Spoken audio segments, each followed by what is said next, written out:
नमस्कार, मैं गौरव श्री अरविंदो सोसाइटी की ओर से आप सभी का स्वागत करता हूं। हमारे कार्यक्रम शिक्षा में शून्य निवेश नवाचार ZIIEI के अंतर्गत एक रोचक नवाचार के बारे में आपसे विस्तार से चर्चा करूंगा। हम इस वीडियो में ये जानने का प्रयास करेंगे कि किस प्रकार से इस पाठ की विषय वस्तु को विद्यार्थियों को बहुत ही रोचक तरीके से समझाने और दोहराने के लिए उपयोगी है। हम आशा करते हैं कि आप इस वीडियो को देखकर अपनी कक्षा में और अपने विद्यालय में इस नवाचार को जरूर क्रियान्वित करेंगे। आज हम उत्तर प्रदेश बोर्ड की हिंदी पाठ्य पुस्तक कक्षा 5 से पाठ क्रमांक 6 प्रकृति की सीख पाठ को लेके आए, जो कि बहुत ही अच्छा और रोचक पाठ है। इसमें विभिन्न प्रकार के पर्यायवाची शब्द, शब्दार्थ, संज्ञा, सर्वनाम, प्राकृतिक वस्तुएं, मानव निर्मित वस्तुएं सबके बारे में बताने का प्रयास किया जा रहा है। और हम समझते हैं कि आपने बच्चों को पहले ही ये सब चीजें बच्चों को बता दी हैं, समझा दी है। हम समझते हैं कि बच्चों को अपने पाठ से संबंधित समस्त प्रकार का कॉन्सेप्ट बच्चों को बता दिया है, समझा दिया, व्याख्या कर दी गई है। अब आप बच्चों को पुनः अध्ययन कराना चाहते हैं। पुनः अध्ययन के साथ साथ एक प्रक्रिया और है जो आप हमेशा ही करते हैं, वो है गृह कार्य। लेकिन कभी कभी बच्चों को गृह कार्य करना अच्छा नहीं लगता है। तो अगर बात की जाए कि हम बच्चों को गृह कार्य थोड़ा रोचक करते हैं तो कितना अच्छा हो, तो हम यहाँ पर उसके लिए एक नवाचार को क्रियान्वित करेंगे। इसका नाम है गृह कार्य। इस नवाचार के क्रियान्वयन में इसकी नवीनता और उपयोगिता की बात करें तो कॉन्सेप्ट से संबंधित निर्देशों के आधार पर आसपास के परिवेश का अनुभव करते हुए गृह कार्य करवाया जाता है और पढ़ाए जा रहे कॉन्सेप्ट को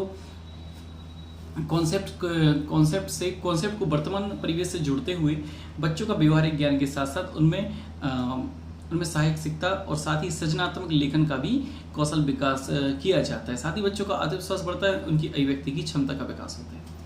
इस नवाचारी क्रियान्वयन में 20 मिनट की समय अवधि निर्धारित की गई है, बाकी बच्चों की संख्या पर डिपेंड करता है।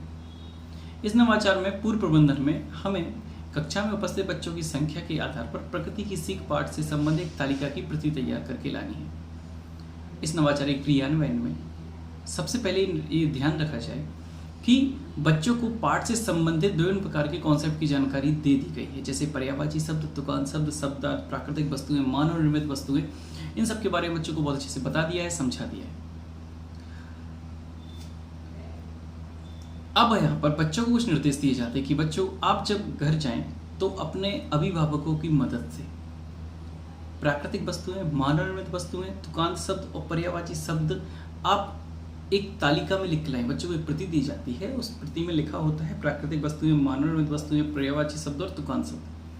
आपको ये लिख कर लाना है अपने अभिभावक और अपने आसपास के परिजनों की मदद से।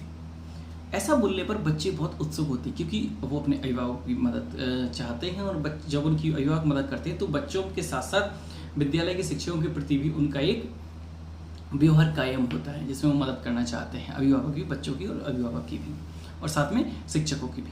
तो बच्चे अपने अभिभावकों की मदद से उस तालिका को भर के लेके आते हैं। अगले दिन जब बच्चे क्लास में आते हैं तो उनको बताया जाता है कि बच्चों, जो आप अगले दिन आएंगे तो आपको ये जो आप तालिका बना के लाए हो, ये आप सब बच्चों के सामने पढ़ के सुनाएंगे, और जो आप बच्चे भी आपसे प्रश्न करेंगे तो आप उसके जवाब देंगे। साथ ही आप जब उसको अगले दिन लेके आएंगे तभी आपके पाठ का पुनः अध्ययन, उस पाठ को दोहराया जाएगा। तो बच्चों में प्राकृतिक वस्तुएं, मानव निर्मित वस्तुएं, पर्यायवाची शब्द और तुकांत शब्द बच्चे उसमें लिख कर लाते हैं। बहुत अच्छा और रोचक नवाचार है ये।